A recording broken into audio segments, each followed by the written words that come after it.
આજથી થોડાક દિવસ પહેલા અમદાવાદના કાગડાપીઠ પોલીસ સ્ટેશન હદ વિસ્તારમાં આવેલા ન્યૂ ક્લોથ માર્કેટ પાસે કેટલાક બુટલેગરો દ્વારા જાહેરમાં એક યુવાનને છરીના ઘા ઝીંકીને હત્યા નિપજાવી હતી।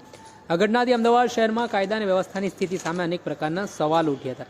આ ઘટનાને લઈને અમદાવાદ પોલીસ કમિશનર જ્ઞાનેશ્રી મલિક પણ એક્શન મોડમાં જોવા મળ્યા હતા। હાલ આ મામલાને લઈને પેટ્રોલિંગ હાથ ધરવામાં આવી રહ્યું છે। જે વિસ્તારો શંકાસ્પદ છે, જ્યાં સામાજિક તત્વ અને અસામાજિક પ્રવૃત્તિઓ વધારે છે, તે વિસ્તારોમાં ખાસ ચેકિંગ કરવામાં આવી રહ્યું છે। અને આ ઘટનાના પગલે સમગ્ર અમદાવાદમાં ઘેરા પડઘા પડ્યા હતા।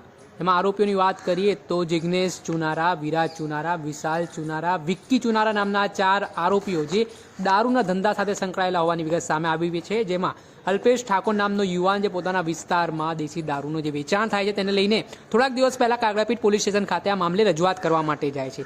જો કે આ બાબતને લઈને પોલીસ અધિકારી દ્વારા કોઈપણ પ્રકારની આ ઘટનામાં ગંભીરતા દાખવવામાં ના આવીને 10 દિવસ બાદ અચાનક જ આ જે ઘટના બની છે તેમાં 4 જેટલા જે આરોપીઓ છે તે જાહેરમાં તીક્ષ્ણ હથિયાર તલવારના ઘા ઝીંકીને અલ્પેશ ઠાકોરની હત્યા નિપજાવી છે। હાલ 4 આરોપીઓને પોલીસે પકડી પાડ્યો છે ને આજે જે ઘટના સ્થળે રિકન્સ્ટ્રક્શન જ્યાં બનાવ બન્યો હતો અત્યારનો તે જગ્યાએ હાથમાં દોરડા બાંધીને આરોપીને સાથે રાખીને પોલીસે ઘટનાનું રિકન્સ્ટ્રક્શન કર્યું હતું। જેમાં સ્થાનિક ઇન્ચાર્જ પોલીસ ઇન્સ્પેક્ટર સાથે એસીપી સહિતના અધિકારીઓ પણ ઉપસ્થિત રહ્યા હતા। અને જે સમગ્ર દ્રશ્ય સામે આવ્યા છે, ઘટનાક્રમ બન્યો હતો તેમાં હાલ આરોપીઓ છે તે માફી માંગતા જોવા મળી રહ્યા છે। અને જાહેરમાં જે રીતે તેમણે હત્યાની ઘટનાને અંજામ આપ્યો છે તે ઘટનાને લઈને પણ પોલીસ દ્વારા આરોપીઓ સામે કડકમાં કડક કાર્યવાહી કરવામાં આવી રહી છે। પહેલાં તો એ દ્રશ્ય ઘટનાના રિકન્સ્ટ્રક્શનના સામે આવે છે કે દોરડા બાંધીને આરોપીઓથી ઘટનાના સંદર્ભમાં પંચનામું કરવામાં આવી રહ્યું છે, વિગતો મેળવવામાં આવી રહી છે, નિવેદન નોંધવામાં આવી રહ્યા છે અને આરોપી સામે કડકમાં કડક કાર્યવાહી કરવામાં આવે તે પ્રકારની વાત પણ કહેવાય છે। ત્યારે આ મામલે શું કહી રહ્યા છે એસીપી યુવરાજસિંહ ગોહિલ તે સાંભળી લો। ગત 3 દિવસ અગાઉ કાગડાપીઠ પોલીસ સ્ટેશન વિસ્તારમાં એક મર્ડરની ઘટના બની હતી, જેનું સંધાને ગુનો દાખલ કરીને તપાસ હાથ ધરવામાં આવી છે। જેનું સંધાને એક આરોપી તત્કાલીન 3 દિવસ અગાઉ એરેસ્ટ કરવામાં આવેલા અને અન્ય 2 આરોપી ભાગતા પડતા હતા।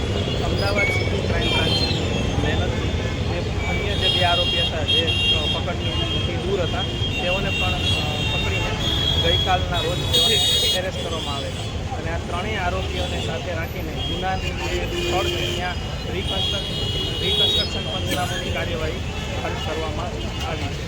આજે 3 આરોપી છે તેઓને તપાસ દરમિયાન અન્ય જે ફર્સ્ટ આરોપી છે તેઓને 5 દિવસના રિમાન્ડ મળ્યા છે અને અન્ય જે 2 આરોપીને ગઈકાલે અટક કર્યા છે તેઓની પણ રિમાન્ડની તજવીજ હાથ ધરવામાં આવશે અને આ રિમાન્ડ દરમિયાન અને તપાસ દરમિયાન આ જે ગુનાનો મુખ્ય મોટિવ હતો અને કયા કારણોસર આ પગલું આરોપીઓ દ્વારા ભરવામાં આવ્યું તેની તપાસ કરીને જલ્દીથી જલ્દી મૃતક અને ઈજા પામનારને ન્યાય મળે તેવી કોશિશ કાગડાપીઠ પોલીસ તથા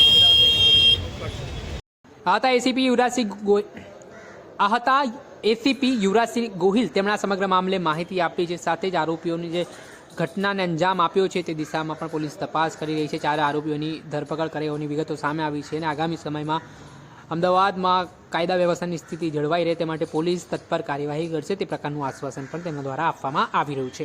દર્શક મિત્રો, એન્ડ કવરેજ ન્યૂઝને આપ લાઇક કરો, સબસ્ક્રાઇબ કરો અને શેર કરવાનું